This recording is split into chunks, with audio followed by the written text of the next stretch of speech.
बिस्मिल्लाहिर्रहमानिर्रहीम। अस्सलाम वालेकुम बेटा, कैसे हैं आप लोग? बेटा सेकेंड ईयर केमिस्ट्री आज हम स्टार्ट करने जा रहे हैं chapter number 3, group number 3A and group 4A elements.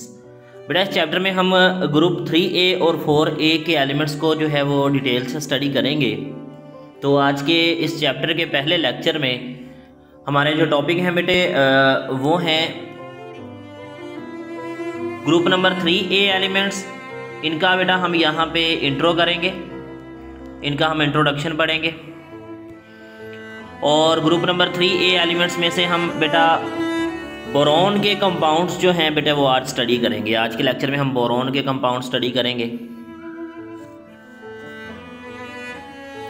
बेटा हम स्टार्ट करते हैं ग्रुप नंबर 3A के एलिमेंट्स के बारे में। इसको हम ग्रुप नंबर 13 भी कहते हैं और हम इसको बोरॉन फैमिली भी कहते हैं। इसको हम बोरॉन फैमिली भी कहते हैं। ग्रुप नंबर 3A में बेटा कौन कौन से एलिमेंट्स हैं? इनमें बोरॉन है, इनमें एल्यूमिनियम है, इनमें गैलियम है, इनमें इंडियम है, इनमें थैलियम है। इन सब एलिमेंट्स के बेटा हमने एटॉमिक नंबर और इनकी इलेक्ट्रॉनिक कॉन्फ़िगरेशन यहाँ टेबल में लिखी हुई है, ये आपने देख लेनी है। अब हम कुछ जनरल बात करते हैं इनकी करैक्टरिस्टिक्स के बारे में।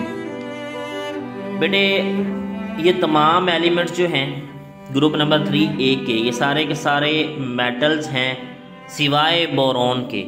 बोरॉन जो है बेटा वो नॉन मेटल है, बोरॉन मेटल नहीं है। बोरॉन क्या है? ये नॉन मेटल है।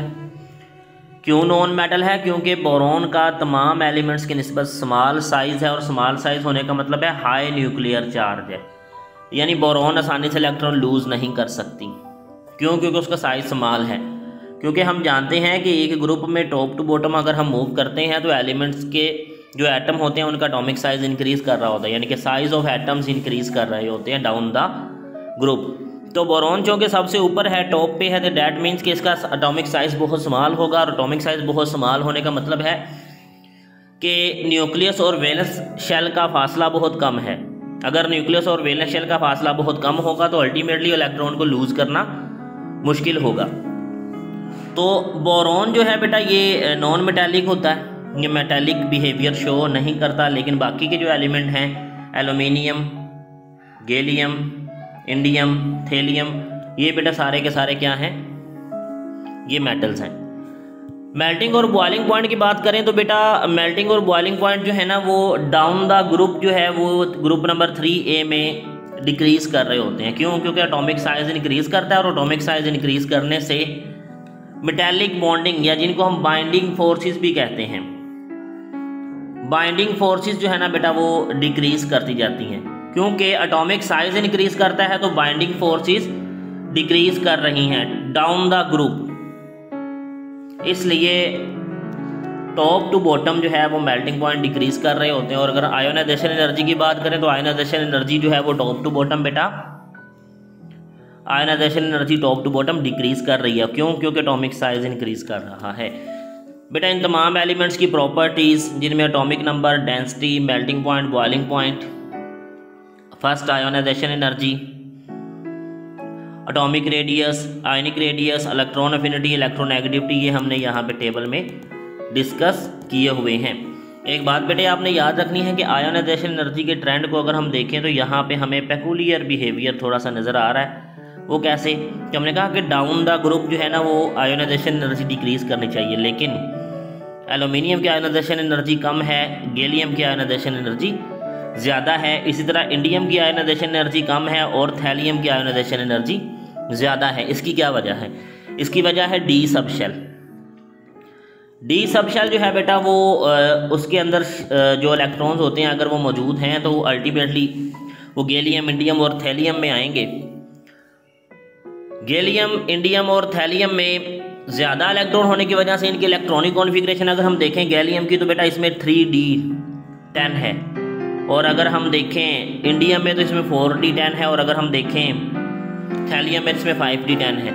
तो डी सब शेल और एफ सब शेल जो है वो थैलियम में मौजूद है, डी सब शेल मौजूद है जी इंडियम में, और गैलियम में भी डी सब शेल मौजूद है। लेकिन एल्यूमिनियम और बोरॉन में डी सब शेल मौजूद नहीं है। तो डी सब शेल के ज़्यादा होने की वजह से बेटा शील्डिंग इफेक्ट कम हो जाता है।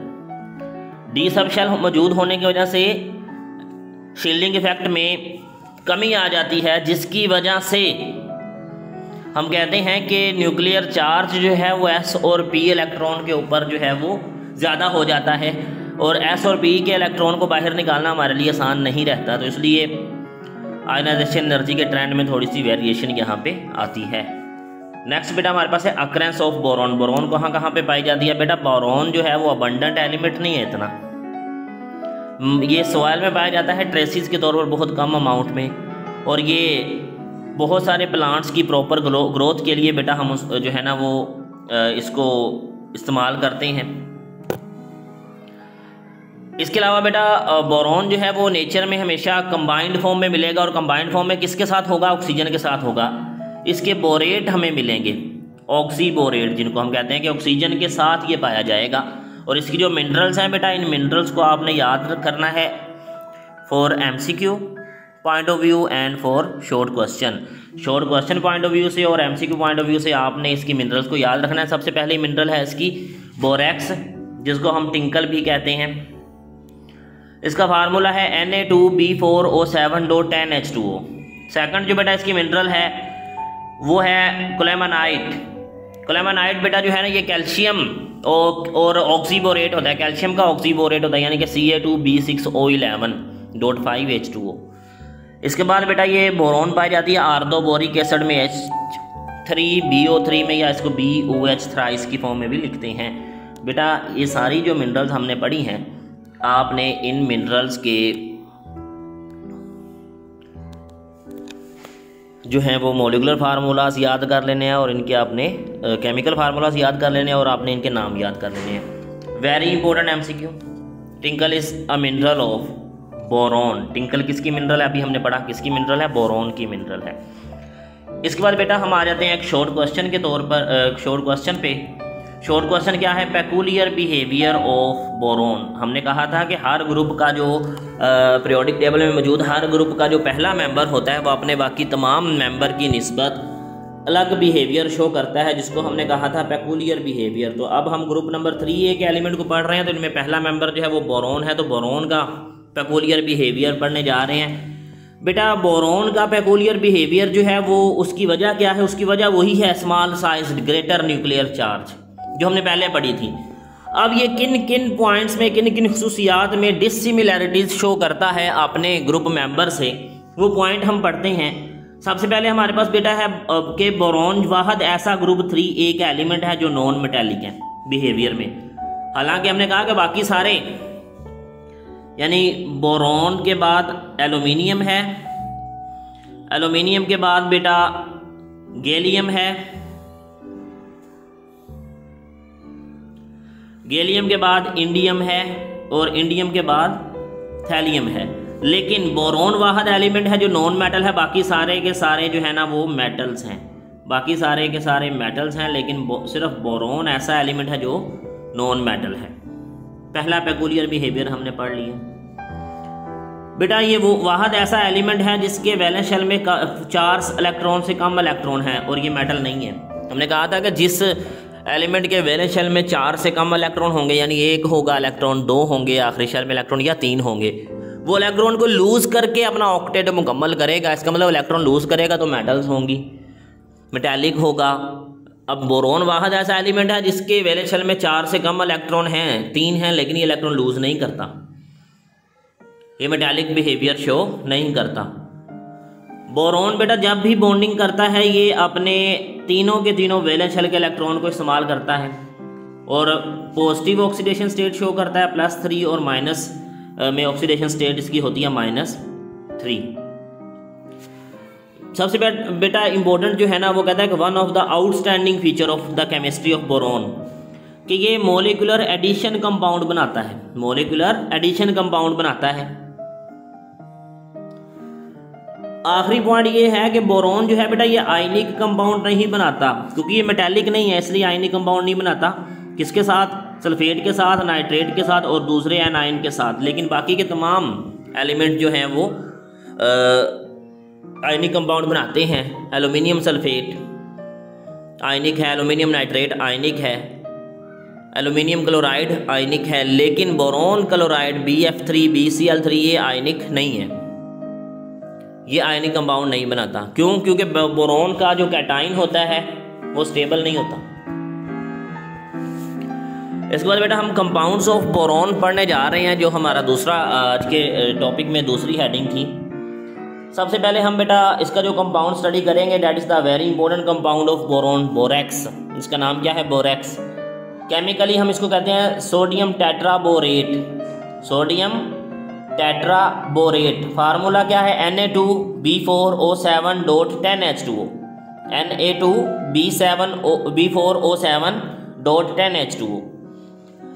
बेटा हम कहते हैं कि ये टेट्राबोरिक एसिड यानी H2B4O7 इससे बनाया जाता है। कब? जब इसका हम ये एक वीक एसिड है H2B4O7, ये टेट्राबोरिक एसिड ये वीक एसिड है, और जब हम इसका सोडियम हाइड्रोक्साइड से रिएक्शन करवाते हैं तो वाटर रिलीज होता है और साथ में क्या बनता है?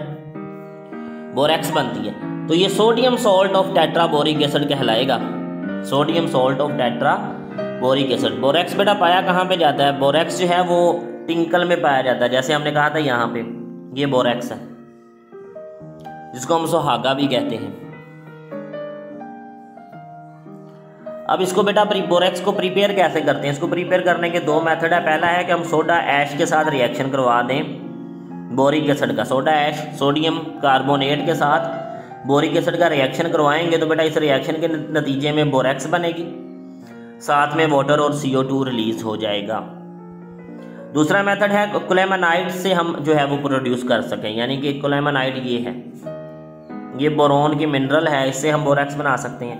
Ca2B6O11, इसका हम सोडियम हाइड्रोक्साइड से रिएक्शन करवा दें तो सोडियम हाइड्रोक्साइड से रिएक्शन करवाने से बेटा सोडियम कार्बोनेट से रिएक्शन करवाने से ये कैल्शियम कार्बोनेट बनाएगा, साथ में बोरेक्स बनेगी और साथ में सोडियम मेटाबोरेट बनेगा, सोडियम मेटाबोरेट बनेगा।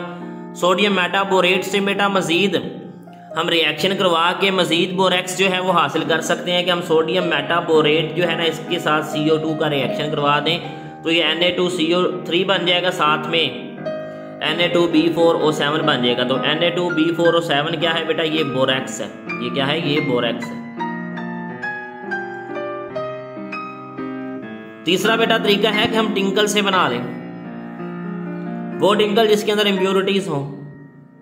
टिंकल को जो है ना बेटा हम ट्रीट करते हैं वाटर के साथ, वाटर के साथ ट्रीट करने के बाद हम जो सोल्यूशन बनता है क्लियर सोल्यूशन उसको वेपोरेट कर लेते हैं और हमें बोरेक्स की जो क्रिस्टल मिलती है उनको हम सेपरेट कर लेते हैं। नेक्स्ट बेटा है फिजिकल प्रॉपर्टीज़ ऑफ बोरेक्स। अभी हमने प्रिपरेशन पढ़ी थी, अब हम पढ़ने जा रहे हैं फिजिकल प्रॉपर्टीज़। बोरेक्स बेटा एक वाइड क्रिस्टलाइन सॉलिड है, कोल्ड वाटर के अंदर जो है बेटा ये बहुत कम स्पेरिंगली सोलुबल होता है, लेकिन हॉट वाटर के अंदर ज़्यादा सोलबिलिटी इसकी होती है। अगर वो कहता है कि 100 ग्राम हमारे पास वाटर हो 10 डिग्री सेल्सियस पे तो 3 ग्राम वो डिज़ोल्व कर सकता है बोरेक्स के, लेकिन 100 डिग्री सेल्सियस पे वही 100 ग्राम जो है ना वाटर का वो 99.3 ग्राम जो है वो बोरेक्स को डिज़ोल्व कर सकता है।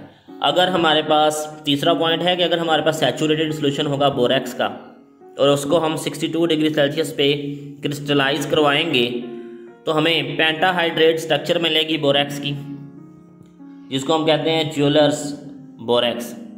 इसको सेपरेट कर लिया जाता है। अगर हम टेम्परेचर 62 से कम रखते हैं तो हमें डेकाहाइड्रेट यानी कि 10 वाटर मॉलिक्यूल के वाली जो है वो बोरेक्स मिलती है। तो ये बेटा पॉइंट आपने याद रखने हैं, MCQ पॉइंट ऑफ व्यू से आपने याद रखना है ये वाला कि पेंटाहाइड्रेट 5 का अगर वाटर मॉलिक्यूल हैं बोरेक्स के साथ सोडियम बोरेट के साथ तो बेटा वो ज्वेलर्स बोरेक्स कहलाती है। केमिकल प्रॉपर्टीज़ में बेटा हम केमिकल रिएक्शन जो है वो स्टडी करेंगे। सबसे पहले हमारे पास है हाइड्रोलिसिस। आप लोग जानते हैं हाइड्रोलिसिस में हम वाटर से रिएक्शन करवाते हैं, तो जब हम बोरेक्स का वाटर से रिएक्शन करवाते हैं तो बेटा ये सोडियम हाइड्रोक्साइड बनाता है और साथ में क्या बनाता है? Boric acid. जो हमने पीछे रिएक्शन पढ़ा था उसके अपोजिट आ जाएगा ये। सोडियम हाइड्रोक्साइड स्ट्रॉन्ग बेस है और बोरिक एसिड वीक एसिड है। वो कहते हैं कि अगर हम बोरेक्स का एक्वस सोल्यूशन ले लेते हैं, एक्वस सोल्यूशन बोरेक्स का, तो ये रेड लिटमस को ब्लू कर देता है। क्यों? क्योंकि अल्कलाइन होता है ये नेचर में। बोरेक्स का जो सोल्यूशन होता है एक्वस सोल्यूशन वो अल्कलाइन होता है नेचर में। अगर हम बोरेक्स को वाटर में डिसॉल्व करते हैं तो ये इस तरह आयोनाइज हो जाता है, सोडियम आयन अलग हो जाते हैं और बोरेट आयन ऑक्सीबोरेट आयन अलग हो जाते हैं। ऑक्सीबोरेट आयन वाटर के साथ बेटा जो है ना वो हाइड्रोलाइज होके बोरिक एसिड बनाते हैं, साथ में OH नेगेटिव बनाता है। आपने बेटा ये रिएक्शन यहाँ से लेकर यहाँ तक आपने इसको याद कर लेना है। सवाल क्या बनेगा? बोरेक्स का जो सोल्यूशन होता है एज अ होल वो अल्कलाइन होता है नेचर में। तो ये इंपॉर्टेंट शॉर्ट क्वेश्चन के तौर पर आपने इसको प्रिपेयर कर लेना है। इंपॉर्टेंट शॉर्ट क्वेश्चन क्या है कि why the aqueous solution of borax is alkaline in nature. Why the aqueous solution of borax is alkaline in nature.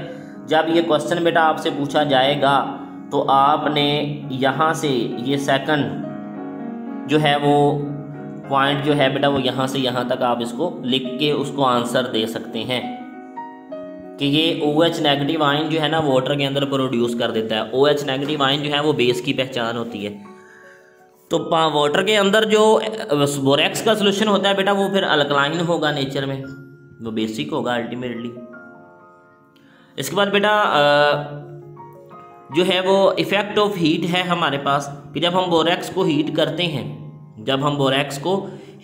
हैं तो बेटा ये स्वेल्स अप हो जाता है, मतलब स्वेल कर जाता है ये, और इसमें से वाटर मॉलिक्यूल जो उसके अंदर 10 क्रिस्टल वाटर ऑफ क्रिस्टलाइजेशन होता है 10 मॉलिक्यूल उनको लूज कर देता है और एक ग्लासी मैस जो है वो बन जाता है इसका।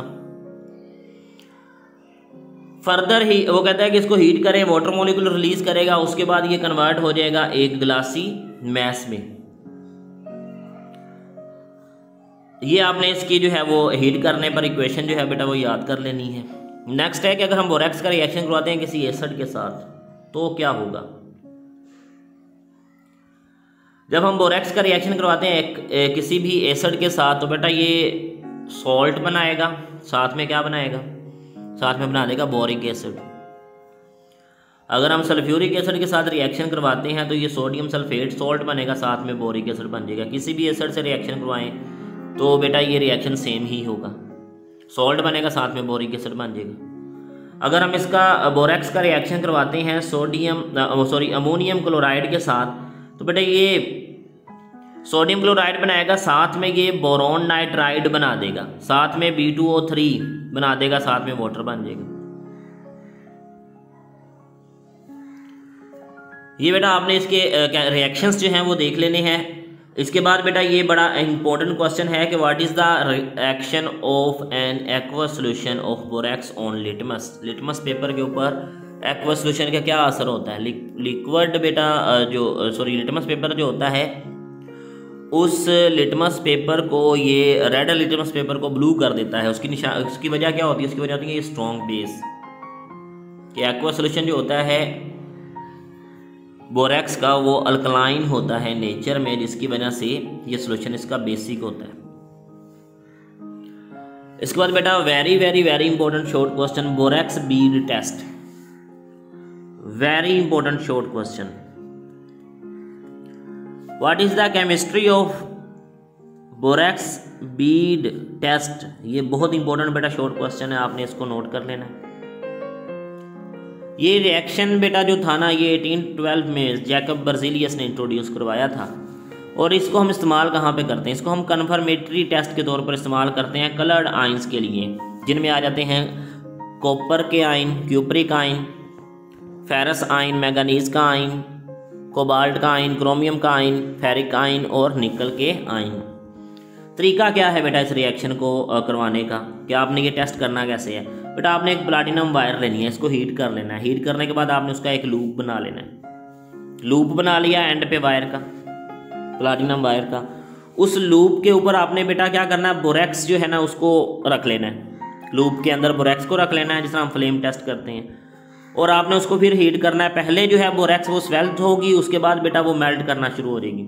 मेल्ट करने के बाद वो ग्लासी मटेरियल में कन्वर्ट हो जाएगी। जब वो ग्लासी मटेरियल में कन्वर्ट हो जाएगी तो उस ग्लासी मटेरियल के अंदर बेटा जो है होगा वो सोडियम मेटाबोरेट होगा,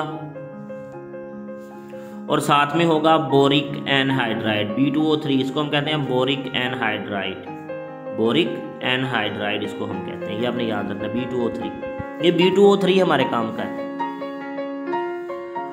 जब हम बोरेक्स बीट टेस्ट करवाते हैं तो बोरेक्स जो है वो अल्टीमेटली किस में चेंज हो रही है, वो सोडियम मेटाबोरेट में, और किस में चेंज हो रही है, वो चेंज हो रही है बोरिक एनहाइड्राइड में। लेट्स सपोज हमारे पास एक मटेरियल था, सॉल्ट था, उस सॉल्ट के अंदर हमने पता लगाना है कि आयन कौन सा है, पॉजिटिव आयन कौन सा है, यानी कि मेटल कौन सी है। वो कलर्ड सॉल्ट है, जैसे कॉपर सल्फेट है, इसको हम नीला थोथा भी कहते हैं, नीले रंग का होता है ये। अब मुझे नहीं पता कि नीला रंग किस वजह से है, तो मैंने पता लगाना है, मैंने इसको पता लगाना है कि इसमें कौन सा मेटल होगा। तो उस मेटल का पता लगाने के लिए हम इसको जैसे ही हम इसको सॉल्ट के ऊपर प्लेस करेंगे, सॉल्ट के ऊपर प्लेस करने से बेटा ये ऑक्साइड में कन्वर्ट हो जाएगा, क्योंकि हम जो फ्लेम दे रहे होते हैं वो ऑक्सीडाइजिंग और फ्लेम होता है पहले, फिर हम उसकी रिडक्शन करवा देते हैं। कि हमने सबसे पहले बेटा क्या करना होता है, इसको ओवरऑल अगर हम समझें तो हमने प्लाटिनम वायर लेनी होती है। प्लाटिनम वायर को बेटा हमने जो है ना वो हीट करना होता है, लूप बना के उसके एंड वाले पोर्शन का आपने वायर का लूप बना के उसको आपने हीट करना होता है। हीट करने से क्या होगा, हीट करने से ये होगा कि वो जो बोरेक्स जो है ना उसको जैसे ही हम उसके ऊपर पुट करेंगे प्लाटिनम वायर के ऊपर, तो वो बोरेक्स जो है बेटा वो स्वेल होगी और उसके बाद मेल्ट कर जाएगी और ग्लासी मटेरियल में चेंज हो जाएगी। जैसे ही वो ग्लासी मटेरियल में चेंज होगी हम उसके ऊपर वो कंपाउंड डाल देंगे जिसका तज्जिया करना है, जो अंडर एग्जामिनेशन है, उसको वो हम ऊपर डाल देंगे। तो जैसे ही हम इस कंपाउंड को जो है वो उस ग्लासी मटेरियल के ऊपर डालेंगे तो बेटा B2O3 जो कि बन चुका होगा, जिस तरह हमने ये रिएक्शन पढ़े थे कि बोरेक्स को हीट करने से B2O3 बनेगा, वो इसके साथ कंबाइन हो जाएगी। ऑक्सीडाइजिंग और रिड्यूसिंग फ्लेम के अंदर हम ये रिएक्शन करवाते हैं तो हमारे पास बेटा ये दो रिएक्शन होंगे और इसके नतीजे में क्यूप्रिक बोरेट बन जाएगा। क्यूप्रिक बोरेट जैसे ही बनेगा इसका कोई कलर होगा और वो कलर हमें क्या नजर आएगा, कॉपर के लिए वो कलर हमें नजर आएगा ब्लूइश ग्रीन ऑक्सीडाइजिंग फ्लेम में, और रिड्यूसिंग फ्लेम में ये हो जाएगा रेड कलर। तो बेटा हम कलर से अंदाज़ा लगा लेते हैं कि वो कौन सा एलिमेंट होगा, वो कौन सा मेटल होगा। तो ये है बोरेक्स बीट टेस्ट। इस बार बेटा ये एक्वस सोल्यूशन ऑफ बोरेक्स जो है वो अल्कलाइन होता है नेचर में। कौन सा कंपाउंड है जो बीड बनाता है बोरेक्स बीट टेस्ट में, तो वो आपने याद रखना है कि वो मेटल बोरेट होते हैं, मेटाबोरेट होते हैं मेटल्स के। उसके बाद बेटा ये MCQ जो है ना वो आपने जो है वो सॉल्व कर लेना है कि किस तरह से the metal which does not give borax bead test is, इनमें से कौन सी ऐसी मेटल है जो बोरेक्स बीट टेस्ट जो है वो नहीं करती। तो हमने यहाँ पे बेटा कौन कौन सी मेटल पढ़ी हैं, ये सारी जो ट्रांजिशन मेटल हैं वो कलरफुल आयन होती हैं। तो यहाँ पे जो हमने नहीं पढ़ी वो थी एल्यूमिनियम। बोरेक्स बीट टेस्ट जो है बोरेक्स को जब हीट करते हैं कोबाल्ट ऑक्साइड के साथ, तो कौन सा कलर जो है वो बनाते हैं कोबाल्ट ऑक्साइड का, कौन सा कलर जो है वो प्रोड्यूस होगा, तो उसमें आपने लिख देना है ब्लू कलर प्रोड्यूस होगा MCQ में। तो इसके लिए हम लिख देंगे ब्लू कलर जो है वो प्रोड्यूस होगा। उसके बाद बेटा ये क्वेश्चन आपने सॉल्व कर लेना है शॉर्ट क्वेश्चन के तौर पर। नेक्स्ट बेटा हमारे पास है uses of borax.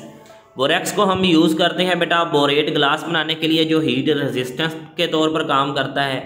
Softening of water में हम इसको इस्तेमाल करते हैं।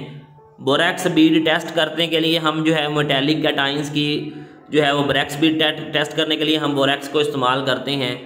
मेटलर्जिकल ऑपरेशन में हम बेटा इसको इस्तेमाल करते हैं मेटल्स को एक्सट्रैक्ट करने के लिए। इसके अलावा हम इसको इस्तेमाल करते हैं वेल्डिंग में। वॉशिंग पाउडर बनाने के लिए इस्तेमाल करते हैं। लेदर इंडस्ट्री में बेटा टैनिंग और डाइंग के लिए हम इसको इस्तेमाल करते हैं।